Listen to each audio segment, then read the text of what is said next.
So now it's just It's a men Lynxy. battle. It's it a is men a battle. 1v1 who's Lynxy's going to out of survive meds. through it. Lynxy has doesn't nothing. have it. And look at that, it's right on top of Mikado. Yeah, we literally have to kill these guys. So whatever we got to do, like, let's work on it, I think. They shouldn't be able to go right. All right. One's on the far right. One's on far right. That might peek me. Nading. They're up on me.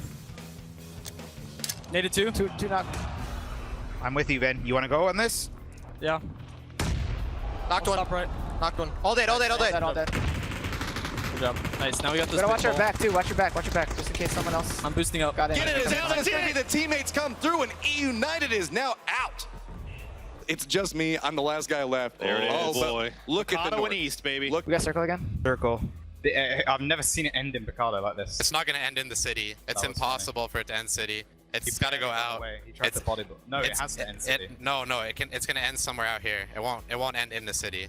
Do I try to jump out and go somewhere else? No, I don't think you move. I think you just try to stay and you hope that it ends on your side.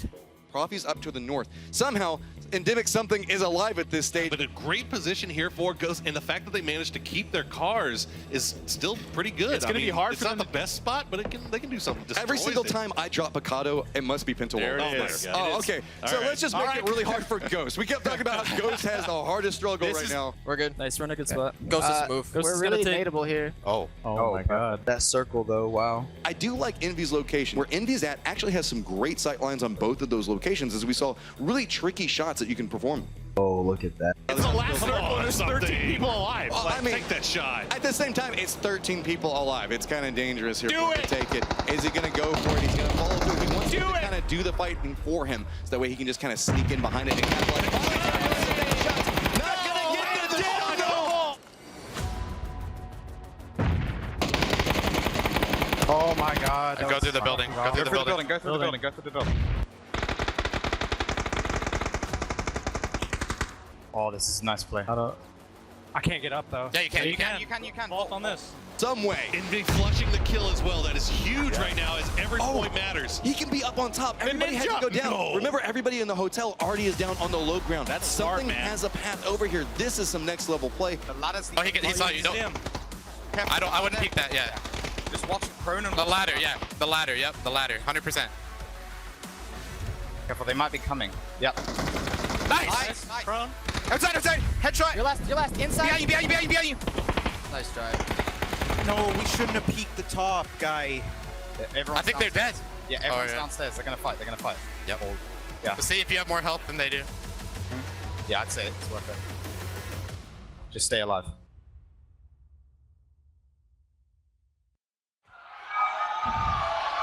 Pop a bandage. He's dead. He's gonna die. Let's go, dude! Let's go! Let's go, dude!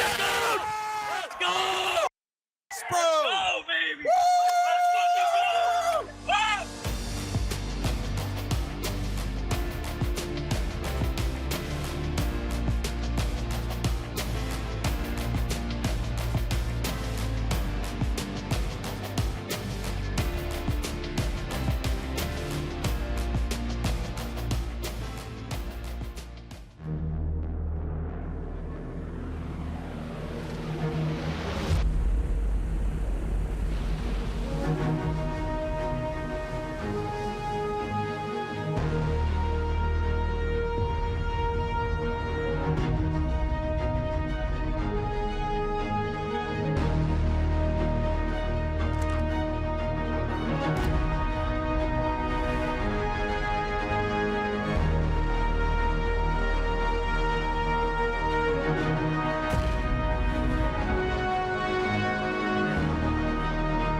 ladies and gentlemen, welcome back to the NPL. We are here at the analyst desk. I am Moses. This is Koro. And we just had a terrific game number 1, week 2. And The thrill of victory. the thrill of victory. The thrill of victory, the agony of defeat that you could see in that great little cutaway segment. Well, right now, United feeling that thrill of victory very, very, very hard right now. Yeah, absolutely. I mean, that was a terrific game for United. They had a rough, let's put it, first week here at NPL. And since that time, they clearly had some time to collect themselves, get back in gear, and secure themselves a very nice victory, a top-killing victory here as well, with 16 in game number 1. Absolutely. I mean, the key word to that victory for United, I think, was patience, right? They were playing that southeastern side. They didn't overcommit to any fights. They didn't try to third-party any fights that they couldn't get back from. Instead, waiting for the game to come to them. Absolutely. And I mean, clearing out YTEM Fate on the southern side essentially secured their victory as they gave themselves a ton of areas to move around. Lots of opportunities to kind of take zone. They sent Taylor J middle for that last circle. And for E United, it was kind of coasting after that last fight with YTEM Fate. Yeah, I mean, look, there was a lot of fights that they could have gotten involved in, but they chose not to, right? There was the endemic, the Lazarus versus VG fight that was going on just outside of Circle. They waited for that to finish out before they came in and tried to third party onto VG, who had finished it. They had the YTEM Fate fight. YTEM Fate, they got 2 downs on it, decided not to push out onto that. They let those 2 get away, and instead opting for good Circle position, and that ended up proving the difference. Absolutely. Well, let's take a look back at game number 1, see how the action unfolded as E United secured themselves a victory. This opening engagement with shoot to kill, they just did not have position. Alo tried to shoot at way too many targets, and Envy got inside and just eviscerated poor shoot to kill inside their compound. This was a very nice early engagement from Envy. Absolutely. I mean, we were talking about how this was kind of deja vu, right? This is almost the same circle that we saw last week, almost the same way it played out. Fortunately for shoot to kill, he is able to pick up a flush onto that Caden down, but here we go. Endemic getting involved with Space Station. I mean, that was a tough one, trying to go for the flush, didn't even get the down. Cammy pointed it out on the desk. They don't even get the point for that because they got the res, but this nade from Wildcard, I saw this coming a mile away. Noble had nowhere to go. They push into Wildcard, blows them off the face of the map. Just disgusting. And Crow, last remaining member for Smoking Aces, trying to do some work here, trying to dive between the targets, but it's not going to be enough as Oxy is going to finish them off. But unfortunately for Oxy, they had a long way to go to get into that circle. And this was kind of a mistake, I think, a little bit from Clam. He was trying to prone with it M249. He kept on trying to set up, reset, and the circle came behind him and just did all the work essentially for Simplicity here. Did a lot of damage, but that could have been a lot worse. But regardless, E United comes up from behind and cleans up what Oxy couldn't finish, eliminating Simplicity. Yeah, great work from Simplicity that game as well. We can't take anything away from them. They had some very good fights, some very patient, good fight selection as far as C9 goes. Unfortunately, not going to be enough to take the win. Win tries to get the last-minute grenade, but it's not going to be enough as United takes that 16-kill win. And that's massive for them, too. They're going to get a ton of points, not only with the placement, but also with all those kills. But there was a team there that I think kind of struggled a little bit, and that was Cloud9. They have been getting caught in rotation by YTEM Fate in multiple games now, trying to come across that Rozhok Bridge area just outside of Georgia Pole. And for Cloud9, I think it's time to adjust, I think. If they keep rotating that way, they're going to get punished time and time again. Yeah, I mean, anytime we see these northwestern circles, YTEM Fate immediately getting out of sending one from Rozhok over to that cube building, like you said, at that intersection. Heteroy, this time it was Heteroy, the last time it was, I think, Valley 8, but every single time, Cloud9 trying to make their way from Pachinki, trying to go to that same location, but they're just getting there too late, and every single time they're just getting feasted on. And late rotations and difficult rotations, that's E United, by the way, behind us doing their team cheer. But for tough rotations and tough battles, Ghost has been not having a great time, and they came against YTEM Fate in this game on the southern side of the zone. YTEM Fate sewed them into this little pocket and did not let them move. This was a complete swarm by YTEM Fate. And the thing that's bad for Ghost here is that it didn't have to be this way. Ghost managed to get into the circle first, and we're trying to gatekeep YTEM Fate, who was moving from that cube position. Instead, they end up getting just completely surrounded, put down into one little compact area for a nice grenade. I don't think YTEM Fate had the grenades, but They Either did. way. Hypoc was in a great position to nade them here, but finally they do get close enough to start doing a little bit more damage. The sprays there, I think they lost. They didn't quite lose Hypoc here, but they did lose one in that fight. But for YTEM Fate, that was a really nice play. Ghost likes to get themselves into these little trouble spots. They love playing these little ridge pockets. And, you know, with players like Drassel, McCoy, these guys are good players, but they need the ability to move around and fight. And really, any team is not going to do well when you have YTEM Fate just pressing down on top of you. But, again, looking back at the way teams distributed themselves, that northwestern zone, it put a lot of pressure on the western side. We saw that halfway through the game, where most of the players were on the western side of the circle. Yeah, absolutely. I mean, look, at this point, these guys have to be getting kind of used to these northwestern circles. We've seen a couple of them now here in the last 2 weeks. So, you know, Tempo actually getting in trouble here on their rotation across the Georgia Pole Bridge. We saw Endemic make a little bit of an adjustment, hold a bridge camp there, knowing that Tempo likes to play that every single time. And really, telegraphing your rotations is leading to disaster for some squads. We talked about Cloud9 before. Tempo Storm finds themselves in a similar position with Endemic just waiting, knowing that Tempo Storm, they're actually a team that does a lot of the same things every game. They loot the same way, they rotate the same way, and it's just a matter of time before a team like Endemic punishes them. Yeah, it was very smartly played by them. Shows that Endemic has, in fact, been doing their homework. But we see the circle just keep collapsing here. Again, we saw, what was it, Envy... Shoot to kill, right. And eventually Noble, Yeah. all coming along that northern coastline. That is another thing that we've seen now in multiple games. So it's going to be interesting to see how these teams start to adapt to these, especially on these northwestern circles. Shoot to kill, Space Station Gaming and United taking opposite sides of the Razak River to get into the final zone. But for Space Station Gaming, it wasn't an easy path there. And for all these squads in this northern region, once you get out of shooting range, you saw so many teams die trying to get out of that shooting range area. This hillside is often where fights and games end. And for United, it was just basically clearing out their southern side of the circle, moving forward slowly, and finally finding the last man from Space Station Gaming for the win in what has got to be a massive boost to confidence for United. Yeah, I mean, I think that United played that correctly from the jump. I mean, how often, when's the last time you've seen a circle like that where the team that comes from the north side, from shooting range, actually wins it? Yeah. It seems like it's very, very rare. Usually it's the team with the high ground advantage that works around. Because it's oftentimes you'll be going south into shooting range. Regardless, we've got the match one recap, and there it is. 26 big points. Yeah, 26 big points there for United. Space Station Gaming holding on to placement, getting that 11 points, followed there by Simplicity, YTEM Fate. Not bad for them. Our first overall team headed into today, a 4th place finish there. They've been very consistent in Oxymoron running out the top 5.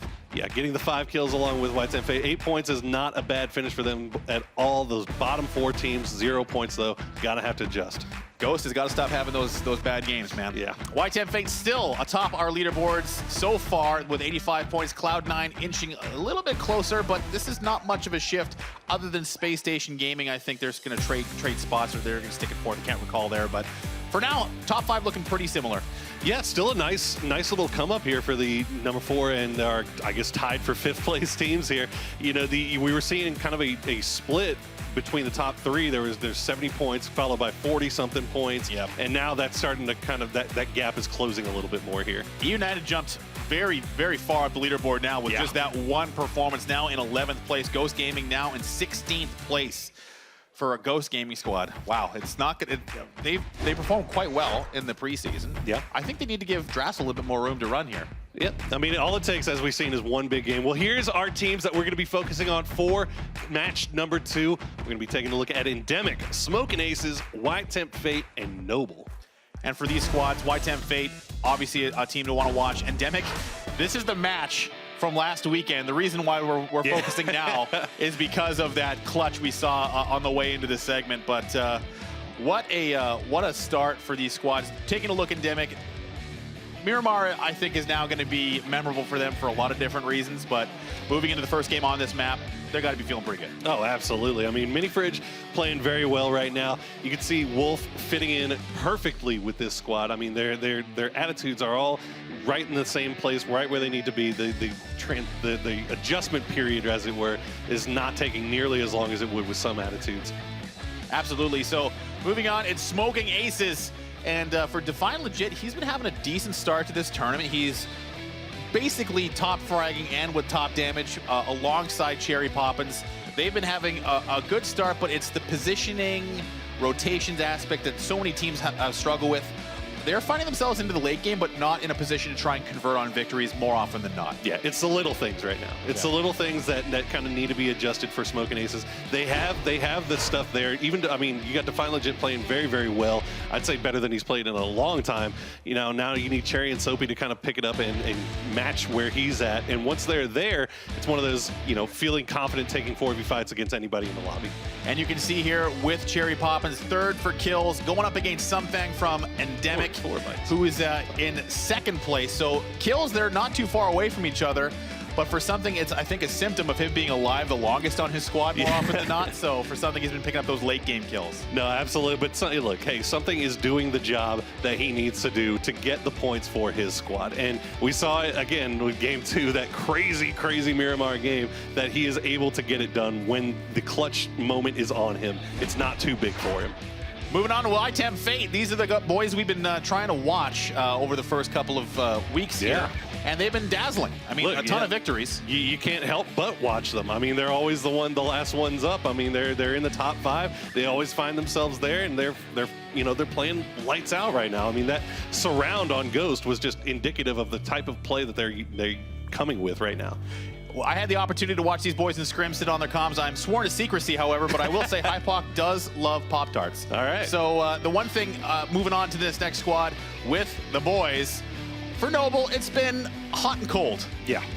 Well, right now they're sitting in last place as far as kills and damage go. So, I mean, they kind of cold mostly then. So cold, yeah. But hey, look, we all know that what Noble's capable of. We saw it. That's how they're here. So all it takes is that one game to turn it around, and there you go. So for Noble, the last game, they kind of got rebuffed in rotation, or they were kind of guarding against rotation. But I think we're that's us. I think we're getting ready to move on, ladies and gentlemen. As for ITEM Fate, Noble, all these squads, it's go time. It's go time. Let's take it over to the casters. All right, thank you, gentlemen. A wonderful breakdown. We're back at the desk as we head to sunny Miramar for Game 2 of the second weekend of the NPL. My name's Toppies. I'm joined by Matrim, and as always, the Cammy D. What? Game 1 was a lot of fun. United showed us, hey, don't count us out just yet, and they do move up into the top 10. We talk about the fact they're a momentum team. That's a big momentum start for them, so we're gonna have to keep an eye on them. But get everything started. We got Endemic here. These guys have been so good, and I don't want to say surprising. We had some expectations with Adapt, but bringing Wolf in, it's made them one of my guilty pleasure teams to watch. They are just having so much fun playing these games. My question for them is that, yes, they won that game on Miramar, but they actually got put in a really tricky spot early on, and that wasn't the only time we saw that on their Miramar games. So I worry that their Miramar isn't actually as strong as it looks like it is. What do you think about Smoking Aces, Cameron? Smoking Ace is another team that's had a rough go of things on Miramar a little bit, I think. Smoking Aces is kind of holding down that middle position. We see the fact that they're getting a lot of damage, but they're consistently being around that 8th spot. And I mean, that's good, all things considered. That still secures you a continuation through the NPL, but you really want to work your way up there. And if you want to work your way up there, you play like ITEM Fate. These guys are just decimating, and they're so much fun to watch. Here's the thing, they make good choices, they make fast rotations. They took 2 really strong choke points, got hard shifted away twice in that last game, clean it up a little, get a circle, it's a win every single time. But that positioning where we saw Baja walk it, they had 3 members in one spot, they sent him on a long flank. These guys play with some next level strategy as far as squad mechanics go, and so much fun. Noble on the opposite side of things, they've been struggling in the first couple of weeks, and even last game they had a couple of good moments, but I mean, that was all just flushed out by that nade from Wildcard.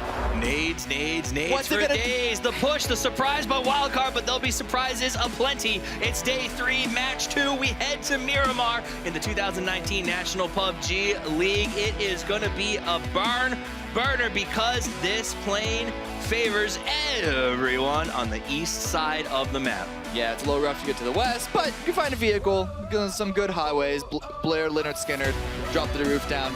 You know, you say good highways, but I contend Miramar is a north to south map. All roads lead to the south. Making those western transitions can be very difficult for these teams. The main road goes through Picado, the main road goes through Los Leones. Everything else means good old-fashioned four-wheeling, and if you're stuck in sports cars, boys, that's a tall order. Well, we keep seeing southwestern circles repeatedly inside of the NPL so far, so that north to south rotations that you're talking about kind of makes it easy if you're always making your way down to that southwestern area. I would just love to see a little bit of a different spot as far as we've been looking at Miramar. I want to see more scenery, to say the least. And if you had to pick a spot, where would it be? No, don't do this. Don't put this evil on me, because if I do, it's going to go the exact opposite direction. So I'm going to say southwest. I want it to go southwest, so go somewhere else. You want to go to Valdemar? Hey! That works. Southeast. So this actually is not bad for a lot of different teams. You can see that Endemic and Noble, they dropped out really early on the playing route, and even though they do have to drive south, they dropped early, so they should be able to leave sooner. The problem is the teams that are going to continue to drive west. It's a huge opportunity for Tempo Storm. Tempo Storm knows. You play with me, Cameron. I forced Cameron to go to Camp Militar because I think the loot there is awesome. Sure mean. The problem is, it's a good spot. It's a good spot, but now you always know. South. You see the circle go south, and you're like, my God. Exactly. And this is where the struggle comes in. There's 3 roads south. Each of those roads takes you through multiple teams. And in the position where Tempo Storm is, they can set up a nice blockade, potentially rack up some kills, and then move inland at their leisure. And we know that Envy loves to set those traps like you're talking about. So that'll be really interesting to see how that goes. Uh-oh, Clam. Get a little bit of damage. Got a tag. Okay. That's no. rare that you see that. Look at it's Crossfire coming through, and he's just trying to nosedive that, like, please, God, please just let me touch the ground. But there was more above him, too, so who knows? If Oxy want to stick too hard on this, maybe they could get a little damage, but you obviously don't want to focus too much. Nobody stresses out during that drop pattern. Nobody's close. You're like, I can just casually come in. And then the tag for 10, right? It was not a lot, but it was definitely, you saw him start to wiggle. And you're like, oh, no. It's a butt clinch moment. You're, like, trying to land, and all of a sudden you get hit, and you're like, oh, no. Oh, no. No. Right. You're not, maybe you end up with God, can you imagine the highlight reel? Like, you get that one head knock on a guy 2,000 meters away, parachuting. Ridiculous. Right out of the ground. Loot efficiency, we're talking about it again, and Miramar is a little bit of a different monster, right? The idea that trash looting is way more feasible on this map. All over the place as we kind of look at the map right now. We've got teams that can go out, and so Baja Waka and Hypoc are a good example of this. They're in what we would have called trash compounds previously, places that you don't expect to come out well equipped, but the new loot spawn means you potentially can. There's a really interesting shift in as far as terrain inside of the circle that we're looking at. We've still got a little bit of water. We still have the islands in play. We have those hills that are down to the south. We have a major metropolitan area, and then we have the flatlands. So really, it could be any location seeing a crazy in-circle. Yeah, it's a big dynamic shift, and the whole point, how you deal with that is just try and get center and have some good early rotations, which is the name of the game. Always. I also want to point out the gas station that became fabled once upon a time for the massacres is in. That's a huge spot just outside of Puerto that makes it really tough to sort of move north and south. But the problem we're going to see is teams are going to want to hold the top of the hills, right? They're going to want to lock themselves up there, not commit to the low ground early on, and that can end up costing you big time because if you have to come down those hills, you're taking damage, you're exposing yourself. The teams that are willing to maybe take a risk, play close to the water, could pay off big time. Well, plus you also have those roads that become like these death locations. If you have to cross through one of these roads down towards the south, I mean, you have to run down a hillside, get shot down at the bottom of the street, and then run back up a hillside. It means that rotations become a big factor, and really getting control of those high ground spots like you're talking about is so important.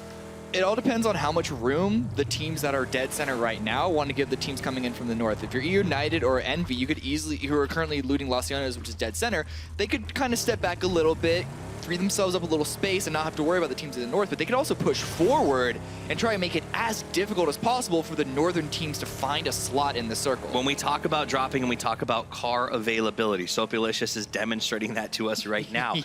Honestly, Miramar is a map where rotational strategy is only as good as the vehicles that you find, right? If you find 4 Morados, the way that you cross this map has to change from what your original plan may have been. So there is a lot of adjustment required in the early game. I mean, and then it depends, do you have good drivers, right? If you're sitting there with a Cameron or a Froz, then you can't risk going over those areas. No, excuse me. I love how now you're lumped in with Froz. Are you the bad North American driver? No, what did I do? Poor Froz is just somewhere else like, why is anybody talking about me? Beezy gets knocked through here as, look at this nice path. This is Cloud9. This is what they love to do. They love those tricksy shots, and Beezy of all the ways to die, that's just disrespectful. That gave me a heart attack. But that wasn't the only fight that we saw. We also just saw Ghost take some shots onto SSG, so shows how important these early rotations are, especially on a corner circle. And that's what we're, so with now everybody wants to get that real estate. I was talking earlier today with the guys from Lazarus and some of WTF about how edge strategies are just too risky. Driving after the second circle in this meta is a problem. So what you're gonna see is teams looking to get at least 1,000 meters or so inside of this first circle, and then hope that second, third, fourth sort of favors them fighting on foot instead of making these rough moves with cars. Remember, canted sights are in the game now. And what that means is a lot of teams can actually pop sideways. So where you might run like a 3 or a 4X on your M4, you can run the canted specifically to take out cars that are moving at close range. Plus, the players are always jerks. Once we move to this stage, everybody's going to have sight lines, and they're always going to pop your team's tires, and you're going to have run up hillsides. So it's always good to plan around potentially losing your transportation. You know what the best gun is to pop tires? The VSS. VSS. Oh my gosh, yeah. VSS that is its call to fame right there. That and the fact that if you get in that last circle, just come up and like, I don't know. There's so many fun ways to use the VSS. The ammo is so light, you can carry a lot of it. That's the nature of playing with. That's the nature of playing with Cameron, though. Like whenever you play with Cameron, you hear shots all the time, and you're like, "Where are they? Where are they?" And he's like, "I just saw a Jeep. I had to shoot out the tires." Like that's you live for tire killing and punching out windows. And oh my god, they're so dirty. Of all the reasons, not necessarily. They do not spark joy. They do not spark joy. Nice. I feel like we need a rag, so that way anytime like you can just see Cam run up and just start cleaning all of the windows inside of Miramar. It's so dusty here, Cam. Just all the time. That's a sick pop culture crossover, though. I like that. All right, so C9, who got kills in cars, gets themselves a nice little dip here, and the cars are well defended. Remember, you can keep your cars safe here on this map because of the amount of dips there. If you know where to park them, it's golden because tires are king. The problem is these are not isolated dips that C9 are in. It's hard to control your space and make sure there's a team that doesn't sneak up close to you like Lazarus is doing right now. But C9, they want to fight. They may be pushing on this to try and force any enemy out. That's what it is. Scout ahead, but it's also a cool spot because if the circle shifts and they get to stay in it a little bit, they can possibly pick up a lot of kills. That road is a popular transition for late rotating teams. I mean, it's Cloud9. We talked about momentum teams. They're a momentum team. They just got to spray down while driving. You know that they're in a good mood right now. That's just the way that they love to play. Style. Ooh, nerf.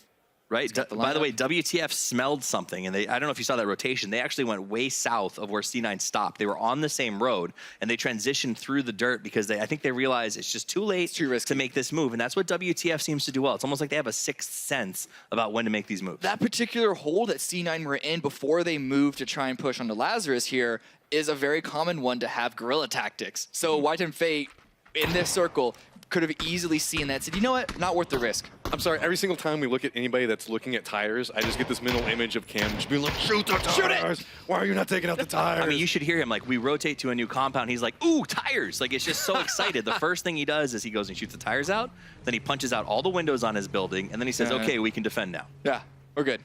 It's adorable. No one knows we're here. It's tactical, so that way you can move through the windows afterwards. Whenever a fight breaks out, nobody can hear you, right, Cam? Exactly. Well, I've never seen that tactic work out for him yet, so. All right, so where are we looking at? New circle? Let's just keep on going south. So with this, EU United, Cloud9, Lazarus, these guys are feeling pretty all right, although we did see Lazarus lose a member a second ago. It's going to be a big northern migration coming into play. Southern migration. Well, I mean, the guys from the north are going to From the north, yeah, okay. They're migrating from the north to south. It is going to cause a horrible choke point. No one wants to drive through Los Leones, so we're going to see rotations to the east and the west of that, which will force everyone into where E United is. E United could rack up some big kills. SA, I think, is going to give us our first sample of what those rotations look like. You say on the west side, but the west side rotations aren't that strong either. Most of the roads, even though you say this is the north-south map, this part of the circle, on the west side of Los Leones, most of them go east to west. And that's going to have to go through. The terrain is going to slow down the rotation, and a lot of people may not want to risk that. You know who's happier than skunks in a fart factory? C9. What? Their dip is amazing. They've got great defense. They're inside the circle. I think they're going to be very happy with how this game begins to play out. E United also in a really good spot. I know you just made an amazing point, but my brain broke off of the intro into it, and I was just like, let's just move fast, please. Yeah, okay, I'm with you on this one, Cam.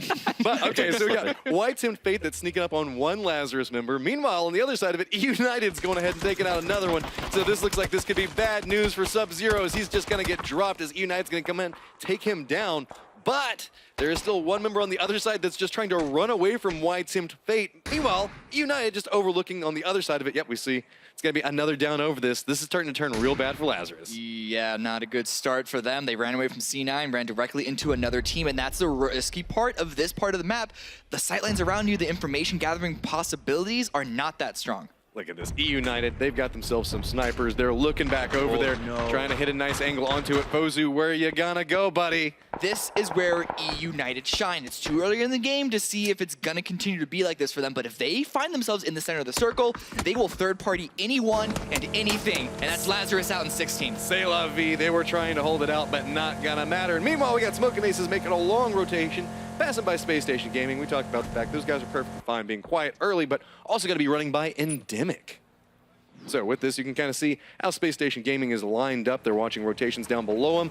And Endemic is going to be a little bit more prone to take those couple of shots. And look at this, Jerry Poppins, Malicious gets dropped out, and that's going to be a nice set of kills coming out for Endemic. Now, This is why roads are so risky. where you're going to find legit, you've got a little bit of a beachhead that you can play around, but they still have a sight line onto it. Looks like he's going to try to play along that hillside and narrowly blocks line of sight. But I mean, that's the point. The roads are risky, Cameron, but there's no other options on the South Circle, and that's what's so tough for these teams. The danger of hard edge is if that shift comes in and you don't have a road or you don't have a path, you got to go down the main road, and it's trouble. It's not even hard edge to be fair. Like, even these center teams like Smoking Aces get put in a lot of trouble when it's a hard shift as well. So being able to adapt and adjust around any rotation possible is necessary, including going out in the blue. I know the blue damage has gone up, but I think that's exactly what Wildcard are going up on the north. But to find legit, the last player of Smoking Aces up, having to drive up and around this terrain, it's really not going to be easy. And and here's Maluk. Here's the problem. He wanted to get away from Endemic, so now he runs himself over with the car. No! Of all the ways to eliminate your squad. I'm going to PR spin this into his favor. He got out, saw Maluk, and said, nope, I'm going to keep a point from him and walk in front of the vehicle.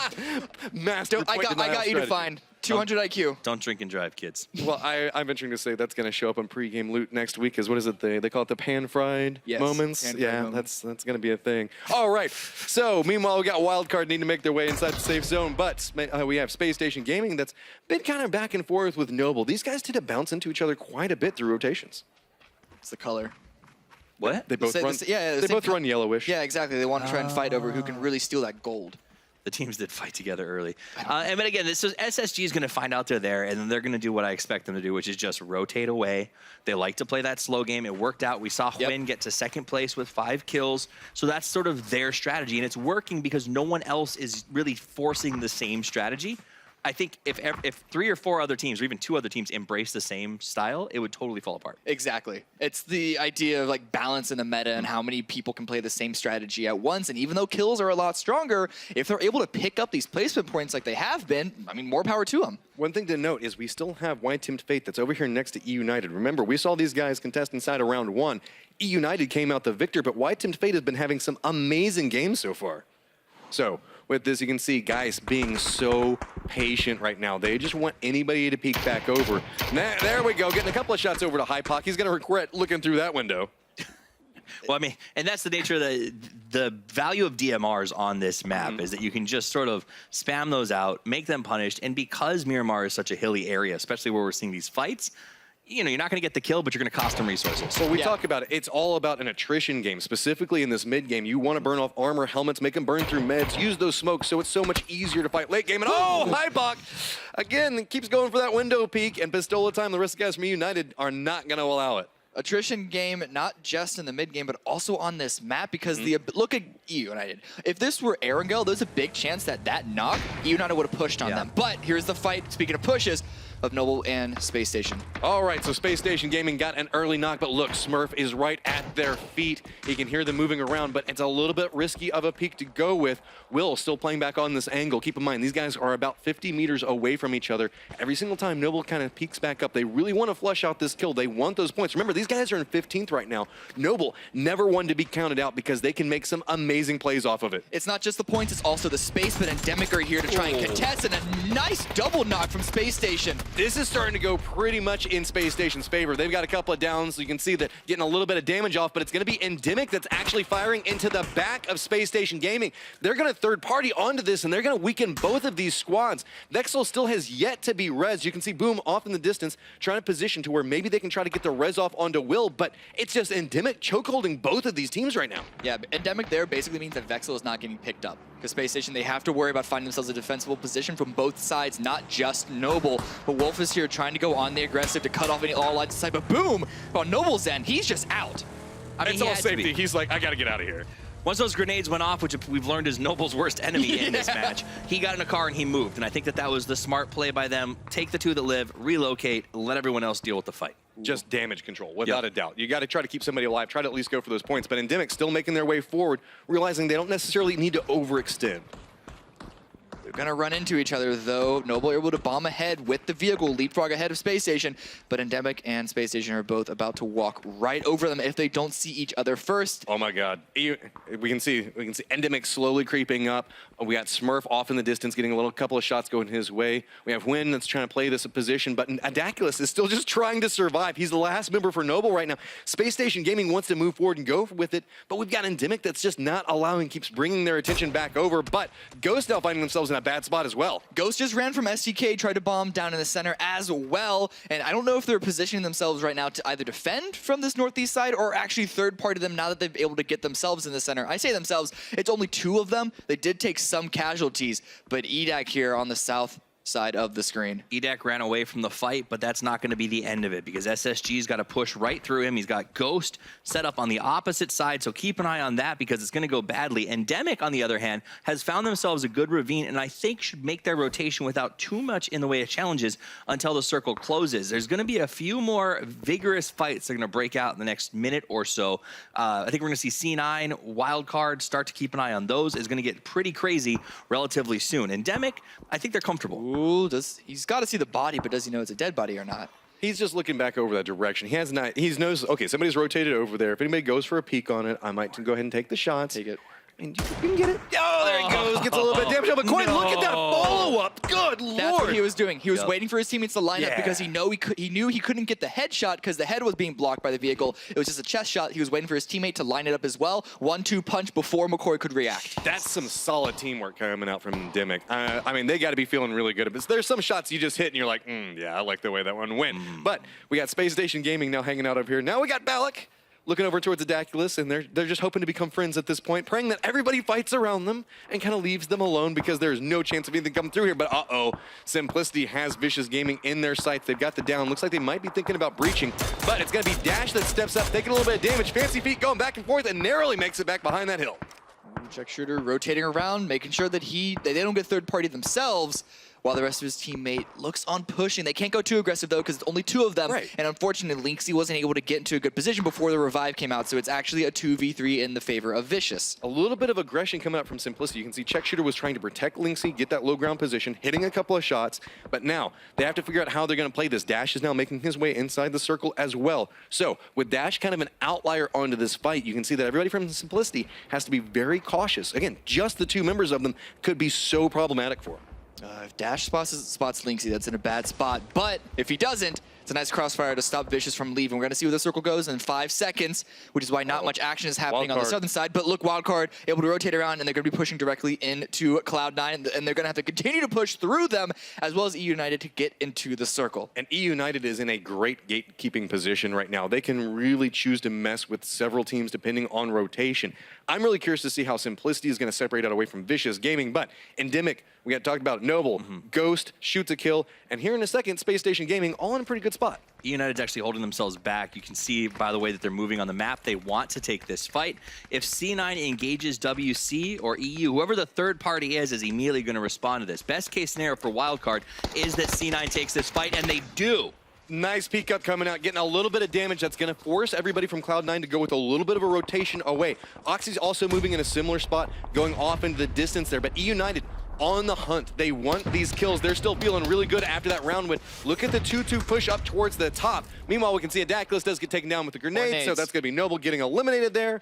But there's so many rotations coming to play as Endemic is also looking in on this. Cloud9, where are you going to go? And the vehicle, it seems that's not going to be allowed. White Temp Fate, they go to third party their own fight between Simplicity and Vicious. Vicious taking some heavy damage, but so is Simplicity. It's just Lynxy up having to med, and White Temp Fate, they are not wasting any time before getting in front of him Oh, to keep that him outside grenade! his circle, but the nade is going to finish it off as well. A nice fishing line thrown in, and it catches its target. Hetrar again, by the way. So good. I mean, they're just making so many plays. They're capitalizing off of every third party they can get. They're getting a lot of control. They've got themselves 3 kills moving into this phase, but Space Station Gaming having themselves 5 kills. We talked about the fact that we wanted them to be a little bit more aggressive. Well, we talk about aggression. We've got United that's under a lot of fire. They stepped up and they wanted these fights, but Cloud9 starting to swoop down that hillside, forcing them off into different directions as Wildcard. Off also holding back several members of United. This is starting to come apart at the seams for them. Yeah, United bit off a little more than they could chew. They weren't able to finish that fight as early as they wanted to against Cloud9, which gave Wildcard the opportunity to third party, as well as Envy getting in front of United. Pistola time, looking around, trying to get a touch more information. Wildcard looking back over towards Wide-Timed Fate now as these guys are starting to get a couple of sight lines back towards each other. Cloud9 made their rotation up, going to be able to get themselves a nice little spot, but not necessarily have clear sight lines back this direction. This is almost a little mini skirmish that has now been separated by the mountain. Once again, Wildcard able to get into the late game with 4 alive. Yep, Pride is still standing with 4 alive. They don't go for the fights early because they want to get the kills late, and they keep 4 up pack play. While that was happening, Oxymoron tried to crawl their way in with 1 man left. STK said, not in my house, and the black hole of control continues for that team. Now, why Wild-Timed Fate is not necessarily getting the kills or the downs on it, they are forcing everybody to move back up that hillside. It's going to be Zampa with a nice shot. They do have that center position with sight lines back this direction, but you can see Wild-Timed Fate is kind of forcing Wildcard to go closer and closer to Cloud9. New circle pops. Only Tempo Storm inside the safe zone. Tempo is paying homage to whoever it is they begged for that circle here today. Wildcard in that war with WTF, Endemic, and SSG now fighting for position. How do you get in here? Shoot to kill is also third partying in this fight. Nades don't go far enough, but it's smoke out to try and get the revive, but shoot to kill with the line of sight. Third partying on this, trying to spray in through the smoke. Meanwhile, we've got Endemic shoot. We've talked about it. Space Station Gaming. These guys have been back and forth with each other, taking a couple of pot shots, but it's going to be shoot to kill. That's really the catalyst in doing so much damage. Finally, we see Endemic step up, get a nice nade onto it, and starting to make everything terrible for Space Station Gaming. But it's going to be long-range nades. Good Lord, these are so far away. Meanwhile, Wolf just trying to get a little bit more attention. You can see shoot to kill trying to come down. It's really Space Station Gaming caught between Endemic and shoot to kill, just coming down the hillside. D-Master now all by himself. But on the other side of it, we still see that continued fight happening from Wide-Timed Fate and Wildcard. Yeah, Wildcard, they were able to stay all together, but they were forced down south into a field because of the Cloud9 United fight, and they're getting punished for it. C9 tried to actually capitalize and steal from WC. Pistola Time, who was hiding in the pit, the last man from EU, swept up from behind, got a knock, and stole some kills as well. So putting extra points on the board even as a solo. So we talked about it. Sometimes it's nice to get circle favor, but at this point, you just got to try to survive. Oh, Dash. Remember, he was the last member. We saw White's Fate that was kind of capitalizing off this. Dash trying to get the spray, gets down onto 1. Can he get a flush back over, trying to get a little bit more damage, but that's going to be a lot coming back Dash's way. He just wants to get the reload, maybe try to go for something, but no, he's going to get taken down. He got 1, though. That's 1 extra point due to sloppy spotting by Wide-Timed Fate. And what sucks, now he has to run right into Tempo Storm, who's in a great position. And while that was happening, SSG got caught between the hammer and the anvil of STK and Endemic on the top of the map, and were eliminated. We talk about these little bitty fights can sometimes be such big tide turners. And I gotta say, Vicious Gaming coming up and taking that 1 kill, getting that down and the flush onto Wide-Timed Fate as they were trying to push back over towards Tempo Storm. Gotta make Tempo Storm's life a lot easier, as now it's gonna be much harder for them to push forward. As you can see, SDK, they're not done with this. They took out SSG, but now they want to continue to put pressure on Endemic, making it more difficult for them to push further into the circle. You saw Endemic bloom a lot of smokes, use those resources to all stay alive, and they're able to do so. I believe they are still 4 up, and this pushes SDK back because they don't have as much control over the area. This is what I've been wanting to see from Shoot to Kill. We talk about the fact that they have been a great Miramar team for so long. Now they're sitting at 7 kills. They're starting to get more control, but as I say that, it's going to be Alo getting knocked here. Endemic slowly creeping up, but it's now a nade battle back and forth. Just look at the fire lines going back and forth. There are so many nades just raining down, but with Endemic's positioning, their grenades can't quite connect. That's going to allow Wolf to move into a low ground spot, start to be that point man for him. Going to walk right up into it. Civils get the down onto it, and Endemic is just walking through this red zone, and they do not care as they eliminate Shoot to Kill. You want to shoot me? You want to throw nades at me? We're going to push onto you, and that's exactly what Endemic did. That was so good. Just understanding, hey, if we move forward, the nades aren't going to hit us, so let's just go ahead and play these low ground spots. Yeah, 200 IQ play there. Worth noting, while that happened, Envy took note of Pistola time on the finish for C9, pushed in and eliminated E United. Tempo was also taking note of Bahawaka, throwing a lot of nades and dealing some heavy damage. Not finishing him off just yet, but the next circle is about to start closing, and he still has a long way to go, tossing out a couple of smokes. That's got to suck. I mean, you saw the nade bounce off the tire right in front of you, just like, no, it's fine. Uh-oh, speaking of fine, look at this angle of prop he's got. He's got the down onto 1, but he's going to go ahead and get eliminated. Cloud9 goes out in 5th, but with that, we are now down to 4 teams, 14 alive. Ya boy Dre is still holding these angles. Tempo Storm haven't gotten very many kills, but they have control points, plenty to play around. They have 0 kills, but can they pick these two up? Headshore and Bahawaka are no players to sneeze at. I mean, we've seen White Fate have to go through a gauntlet to get to this stage, and wow, that's just your boy Dre spotting out Bahawaka. Gonna go ahead and take him down, flush him. One more member left, and it's gonna be Headshore, the nade god. That was Baha buying time for Headshore to make his rotation. The sacrifice play works in baseball, and it works here. Lets him get inside. Exactly, look at where Headshore is. It was down a defilade. He broke line of sight from Tempo Storm, and he's in the circle. So it's a potential extra placement and another opportunity, maybe, for a couple of points with kills. We talked about we wanted Endemic to clean it up a little bit more, keep everybody alive, get some more kills. Well, look at this, 4 up, 9 kills, all things considered. They have so much control over the circle. Look at the mini-map. They've gotten complete circle dominance, and they're forcing everybody to collapse down next to each other. So that's going to be Envy that's going to have to move potentially next to Tempo Storm, all depending on how the circle pops. This is one of the bad parts of being in a compound, depending on the terrain around it. Tempo Storm are, in a way, trapped inside, trapped in the corner. Endemic have all this space around them, all this control. They are really feeling it this round. And we talk about the danger of snakes. Headshore still alive. He has an interesting angle, but you can see Tempo Storm looking right now towards Envy. That's kind of their threat, but the whole time it's just been Endemic slowly creeping forward more and more. Headshore, though, that solo up, he has to make a choice. He's not going to try to push inside that building. Instead, he could potentially come up right next to the Endemic guys. He's going to have to figure out how he wants to play this. Crispier should have some type of line of sight back over towards Headshore at this point. Got to keep an eye out on how he moves. Tempo are flexing out of the compound. They don't want to get gate kept inside. They may also be looking for Headshore. They don't want any snakes behind them.